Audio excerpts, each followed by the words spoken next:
Tere tulemast, kallid vähid! Siin on teie 2020. aasta ülevaade.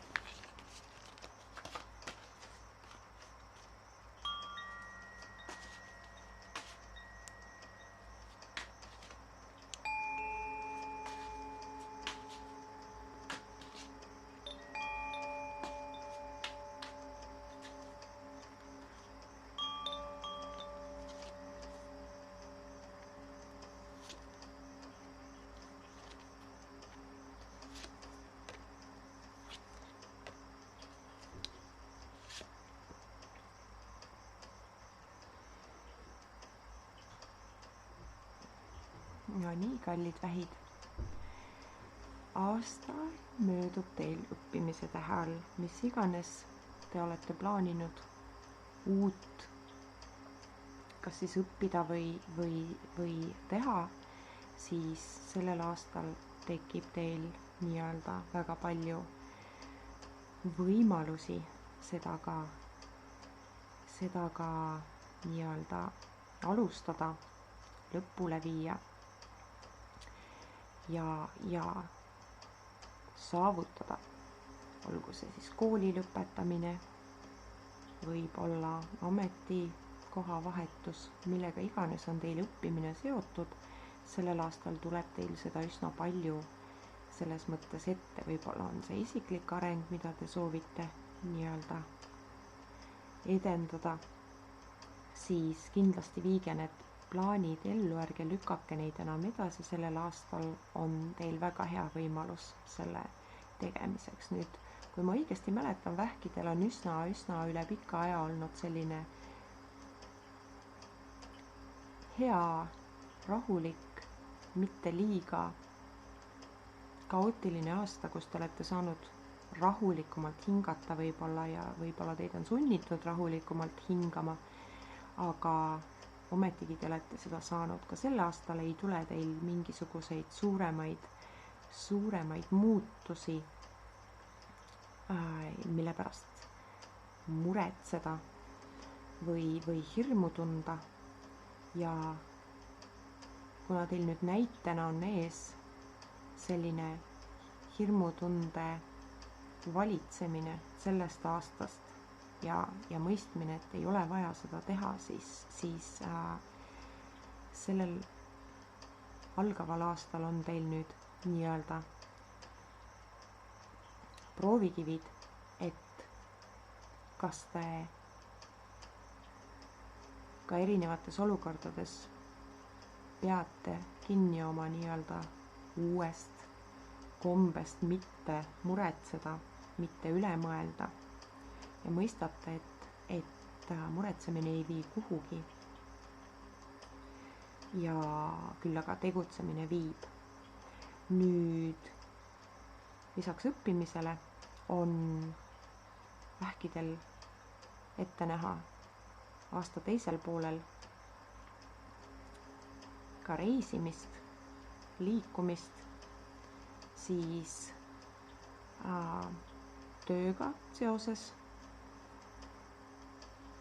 või siis pigem täiesti tavalist nii-öelda puhkuse või perega koos reisimist. Tööalaselt võib teie jaoks tulla sellel aastal augustis-septembris täiesti uus idee, mida hakata tegema, looma. Võib-olla on see midagi sellist, mida te olete ammu unistanud ja nüüd teil siis tekivad need võimalused. Jällegi oluline on siinkohal siis mitte üle mõelda, mitte hirmu tunda, mitte karta, vaid tegelikult ka hakata tegutsema. Ja te saate kohe näha, kuidas need asjad hakkavad teil liikuma ja liikuma õiges suunas, liikuma kiiresti ja te näete tulemusi ka üsna kiiresti. Nüüd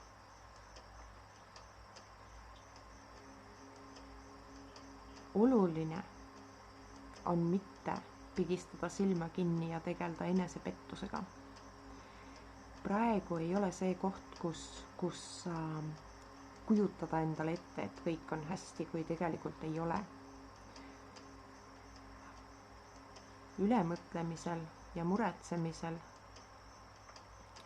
on põhjust siis, kui te sisimas teate, et te mängite mingisugust mängu, lihtsalt kaasa teete nägu, et te ei saa aru, seesmiselt teevad need olukorrad teile haiget, aga millegipärast ei ole neid lõpetanud.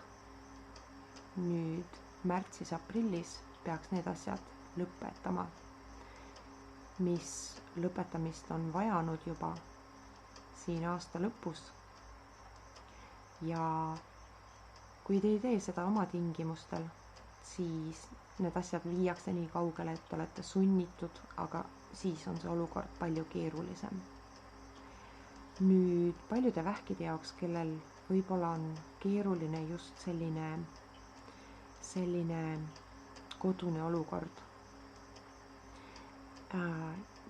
saab see nii-öelda üsna järsu lõpu, mis ei pruugi tingimata tähendada seda, et see lõpp on selline, nagu te loodate või olete oodanud, sest jällegi me räägime mingisugustest maskidest, mida te olete omal ees hoidnud mingil põhjusel, et mitte seda paati liigutada, hirmust kaotada võib-olla turvatunne.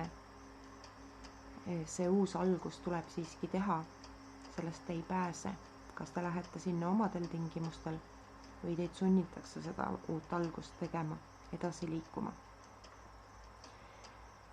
Olgu see siis seoses lähikondlastega,